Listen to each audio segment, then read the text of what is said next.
So guys बहुत दिनों से आप लोग हर जगह कमेंट कर रहे हो, मेरी आईडी पे, आयुष की आईडी पे, रेस डायनेमिक्स की आईडी पे, मतलब जितने भी नोन है आयुष के उन सबकी आईडी पे कमेंट करके पूछ रहे हो कि आयुष भाई के क्या हाल चाल हैं, आयुष भाई के क्या हाल चाल हैं, आयुष भाई के क्या हाल चाल हैं।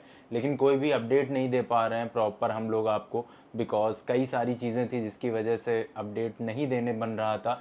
और ना ही मतलब इतनी सारी चीज़ें थी हॉस्पिटल को लेके और सारी चीज़ें, तो ये सारी चीज़ें प्रॉपर इस टाइम पे सही भी नहीं लगती हैं कि हम आपको कैमरे के सामने बैठ के अपडेट दे पाएँ। पहले जितनी ज़रूरी चीज़ें थी वो सारी निपटाई गई, लेकिन अभी थोड़ा सा मैटर ठीक है। तो मैंने आपको इंस्टाग्राम पे स्टोरी के अपडेट भी दिया था कि कुछ चीज़ें जैसे ही ठीक हो जाएंगी, अगर आयुष कैमरे के सामने आना ठीक समझेगा तो वो खुद आके अपडेट देगा, अदरवाइज़ मैं आपको सारी डिटेल्स अपडेट दूंगा कि हुआ क्या है।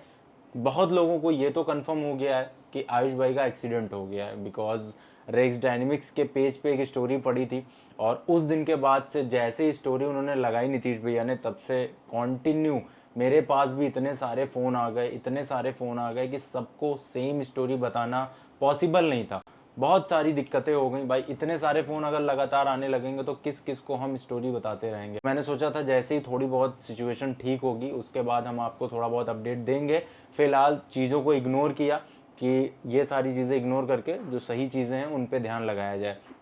तो अभी आयुष थोड़ा सा स्टेबल है, तो हमने सोचा आपको अब प्रॉपर अपडेट दे दिया जाए, बिकॉज अभी भी वो इस फेस में नहीं है कि कैमरे के सामने आके कुछ बोल सके। सिचुएशन थोड़ी सी गंभीर ज़्यादा हो गई थी जिसकी वजह से सारी प्रॉब्लम हुई। तो बहुत सारे कमेंट्स आए इंस्टाग्राम पे, फेसबुक पे, यहाँ तक कि यूट्यूब पे कोई भी वीडियो में पोस्ट कर रहा था उस पर कमेंट सेक्शन में सिर्फ 90% ये कमेंट होते थे कि आयुष भाई के क्या हाल चाल है, कोई अपडेट दे दो, कुछ तो बता दो, आयुष भाई कैसे हैं, उनके चैनल पे कोई वीडियो नहीं आ रही है।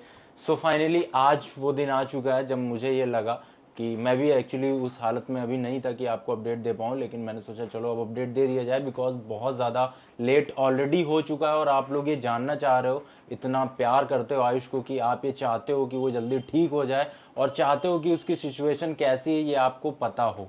तो मैं आपको आज पूरी चीज़ बताने वाला हूँ कि कैसे हुआ था, क्या हुआ था और कैसे एक्सीडेंट हुआ था उसका। एक्चुअली हुआ ये था कि आयुष लद्दाख की राइड पूरी ख़त्म करके लौट चुका था लखनऊ, और लखनऊ आने के बाद जानते हो इतनी लंबी राइड करके आओ तो थोड़ा बहुत आराम करना होता है। एक दो दिन उसने रेस्ट किया, उसके बाद अचानक से रात में उसके किसी दोस्त का एक कॉल आया कि एयरपोर्ट से उसे लेने आ जाओ, वो लखनऊ आ रहा था। तो 3-4 लोग कार में बैठ के उसको लेने के लिए एयरपोर्ट गए। एक्चुअली करीब रात का 2:30 बज रहा था, एयरपोर्ट से लेके उसे लौट रहे थे और उस दिन ऐसा सीन था कि बारिश बहुत ही ज़्यादा तेज़ हो रही थी। तो तेज़ बारिश में कार से थोड़ी बहुत दिक्कत ऑलरेडी होती है, बट उस दिन ऐसा हुआ कि कार आयुष नहीं चला रहा था, आयुष का कोई दोस्त था जिसने ये कहा कि आज गाड़ी मैं चलाऊंगा, और वो लखनऊ में थोड़ा नया था उन रोडों पे, उसे पता नहीं था कि रोडें कैसी हैं। और लौटते लौटते रास्ते में जब बारिश बहुत तेज हो गई तो सड़कों पे पानी किस कदर भर जाता है आप किसी भी शहर में ले लो यार, चाहे दिल्ली ले लो चाहे लखनऊ ले लो, लखनऊ की तो कई सारी वीडियोस भी आपने देखी होंगी कि कैसे पानी भर जाता है। सो यहाँ पे भी ऐसा ही सीन था, उस टाइम इतनी तेज बारिश हो गई कि पानी रोड पे एकदम भर गया। तो रोड का आइडिया अगर ना हो, अगर आपको पता है कि हाँ यहाँ पे वाटर भरा हुआ है लेकिन आपको पता है कि यहाँ पे गड्ढा है, तब तो आप बचा के चला सकते हो। आयुष को सारी नॉलेज थी रोडों की, लेकिन जो बंदा उस टाइम चला रहा था उसे नॉलेज नहीं थी, और आयुष उस टाइम कार में पीछे बैठा हुआ था। तो कार चल रही थी, बारिश बहुत ज़्यादा तेज हो रही थी, फिर अचानक से कोई ब्रेकर आया, उस बंदे को पता नहीं था कि वहाँ ब्रेकर है, और आयुष अपनी स्विफ्ट से ही गया था अपने दोस्त को लेने के लिए। तो बारिश में जब वो बंदा कार चला रहा था उसका फ्रेंड, तो अचानक से एक ब्रेकर आया जो उसे पता नहीं था कि वहाँ ब्रेकर है। तो उस ब्रेकर पे स्विफ्ट उछली और फिर सामने पानी की वजह से डिसबैलेंस हुई और सामने चौराहा था उसमें जाके टकरा गई। और टकराने की वजह से वो फोर्स इतना था कि आगे के जो दो बंदे थे वो तो एयर बैग की वजह से थोड़ा बच गए, हल्के फुल्की चोट आई, लेकिन जो पीछे थे वो सडन अचानक आके किसी ना किसी चीज़ में टकरा गए। तो जिसमें से आयुष को सबसे ज़्यादा चोट लगी। अब किस चीज़ में लगी वो प्रॉपर वही बता पाएगा, सब लोग गेस कर रहे हैं कि यहाँ चोट लगी वहाँ चोट लगी। किसी इंसान का एक्सीडेंट होता है तो वो कॉन्शियस हो जाता है, या तो वो बेहोश हो जाता है, या उसे कुछ याद नहीं रहता है। तो यही सारी चीज़ें आयुष के साथ भी हुई। आयुष को जब निकाला गया तो वो बेहोश था, वो उस हालत में नहीं था कि वो खुद खड़ा हो पाए। तो फटाफट उसके किसी दूसरे दोस्त ने तीसरे दोस्त को कॉल किया कि कहाँ पे हो, जल्दी से आ जाओ, आयुष का एक्सीडेंट हो गया, मतलब हमारा एक्सीडेंट हो गया। तो वो फटाफट उसी के आसपास था, वो पहुंचा और आयुष को निकाला वहां से, और बाकी सारे लोग जिनको चोट लगी थी सबको लेके फटाफट हॉस्पिटल पहुंचा। मुझे भी एक्चुअली ये सारी चीज़ें जो है सुबह पता चली, सुबह करीब 7 बजे के आसपास मुझे पता चली कि आयुष का एक्सीडेंट हो गया, तो मैं पहुंचा हूं उसके पास। लेकिन उसके बीच का जो टाइम था 2:30 बजे से लेके 5-6 बजे तक, उसमें ये सारी चीज़ें हो रही थी और हॉस्पिटल पहुंचने में भी थोड़ा टाइम लगा। फिर कार वहाँ जहाँ एक्सीडेंट हुआ था उसको पहुँचाना था। फिर एक्सीडेंट के बाद जब एक्सरे होना शुरू हुए, हॉस्पिटल पहुँचने के बाद पट्टी वट्टी हुई, टाँके लगे, तो सारी चीज़ें क्लियर हुई। लेकिन जिस हॉस्पिटल में थे वहाँ प्रॉपर इलाज नहीं हो पाया था, जिसकी वजह से दूसरे हॉस्पिटल भी शिफ्ट करना पड़ा। वो थोड़ी लंबी कहानी है, लेकिन मैं आपको फ़िलहाल एक चीज़ दिखा देता हूँ। इसका मेरे पास यहाँ पे एक्सरे रखा हुआ है, मैं इसकी फ़ोटो भी अटैच कर दूंगा, शायद इसमें प्रॉपर दिख ना पाए बिकॉज एक्सरे है। सो यहाँ पे आप एक्सरे मैं ऐसे दिखा रहा हूँ, लेकिन आप फोटो में देख लेना कि ये जो आई है, इसकी आई के पास ये स्कल में एक क्रैक आया है, जिसकी वजह से इसकी सर्जरी होनी पड़ी है। और सर्जरी में काफ़ी ज़्यादा टाइम भी लगा, काफ़ी सीरियस माहौल था उस टाइम। तो प्रॉपर सर्जरी अभी फ़िलहाल हो चुकी है और उम्मीद करते हैं कि आयुष खुद से अपडेट देने के काबिल जल्दी हो जाएगा। फ़िलहाल बहुत सारे लोग ये पूछना चाह रहे थे कि वो कैसा है। अभी वो बिल्कुल आउट ऑफ डेंजर है। आप लोग को रेगुलर अपडेट हम देते रहेंगे कि कैसा है, क्या है और सर्जरी कैसी हुई है, वो सारी चीज़ें आपको हम दिखाएंगे, क्योंकि थोड़ा सीरियस मैटर हो चुका था ये। तो गाइज, जैसा कि मैंने आपको बताया कि मुझे सुबह 7 बजे के आसपास जब पता चला कि आयुष का एक्सीडेंट हो गया, तो फटाफट मैं हॉस्पिटल पहुंचा। हॉस्पिटल पहुंचने के बाद जब मैंने आयुष की हालत देखी तो मतलब देखा नहीं गया बिल्कुल। उसके टांके वगैरह लग चुके थे ऑलरेडी, बट टांके बहुत गलत लग गए थे। वो ऊपर से अगर वैसे के वैसे रहते तो बहुत ज़्यादा निशान पड़ जाता। फिर हम उसकी एमआरआई वगैरह कराने ले गए कि उसके सर में ज़्यादा खतरनाक चोट तो नहीं आई, वो सारी चीज़ें पता चल जाएं ताकि प्रॉपर इलाज हो सके और कोई खास ज़्यादा बड़ी दिक्कत ना कन्वर्ट हो जाए उसमें।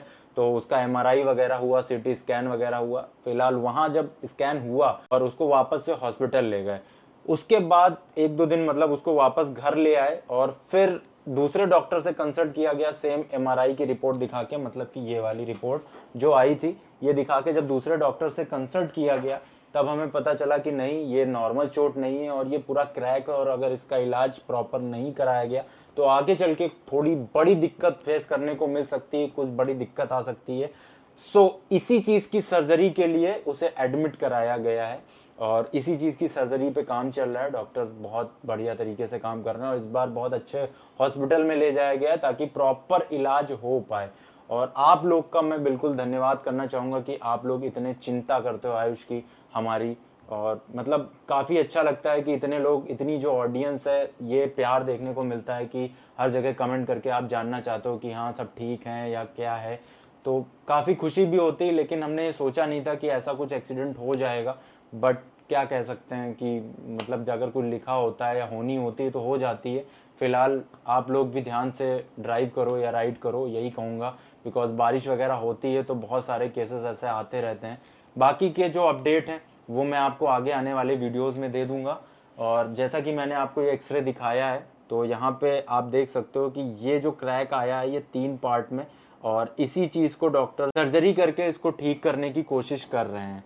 सो बाकी के अपडेट मैं आपको नेक्स्ट वीडियो में दूंगा। फिलहाल इतना अपडेट जो ज़रूरी था वो मैंने देना ज़रूरी समझा आपको, कि बहुत सारे लोग जो इंतज़ार कर रहे हैं कि हाँ कोई अपडेट मिले उन्हें, बिकॉज किसी को कोई भी नॉलेज नहीं थी अभी तक कि हुआ क्या है। सो बहुत सारे लोग ये अफवाह भी फैला रहे थे कि भाई बाइक से एक्सीडेंट हो गया है, और कई सारे लोगों ने मुझे स्टोरी में टैग कर दिया कि नहीं हेलमेट नहीं पहना था इसलिए। ये एक्चुअली जो मैंने आपको दिखाया है सीटी स्कैन एमआरआई की रिपोर्ट, ये जो है ये नीतीश भैया ने अपने उस पर डाली थी स्टोरी पे। तो ये जो क्रैक दिखा था उसमें उसमें वो उठा के कई सारे लोगों ने मुझे टैग किया कि आयुष ने हेलमेट नहीं पहना था, इस वजह से ये हुआ। कुछ लोगों ने कहा कि हेलमेट पहना हुआ था आयुष ने, मतलब बाइक से एक्सीडेंट ही नहीं हुआ। लेकिन बहुत सारे लोग कुछ भी स्टोरीज और बनाने लग जाते हैं, वैसा ही था। तो मैं ये चीज़ क्लियर करना चाहूँगा कि आयुष का एक्सीडेंट बाइक से नहीं हुआ है और हेलमेट भी आयुष ने नहीं पहना था, बिकॉज कार में हेलमेट की ज़रूरत होती नहीं है। तो आयुष का एक्सीडेंट कार से हुआ और कार वो चला भी नहीं रहा था, वो पीछे बैठा था। तो पहली बार ऐसा केस मैंने सुना है कि पीछे बैठने वाले को इतनी ज़्यादा चोट लग गई है, बिकॉज आगे वाले जो थे उन्होंने सेफ लैंडिंग कर ली एयरबैग पे, उनको भी चोट लगी है सर में हल्की फुल्की, बट इतनी ज़्यादा चोट नहीं लगी कि इतना बड़ा कोई इशू हुआ हो। और सबसे ज़्यादा इशू जो आयुष के साथ हुआ है। बाकी मैं नेक्स्ट वीडियो में आपको बताऊंगा कि सर्जरी के बाद अब आयुष की हालत कैसी है, और अगर अगर वो ऐसे तो अभी भी कंफर्टेबल नहीं है कैमरे के सामने आने में, बट अगर कंफर्टेबल होता है तो डेफिनेटली आपको दिखाएंगे उसकी हालत कि क्या है।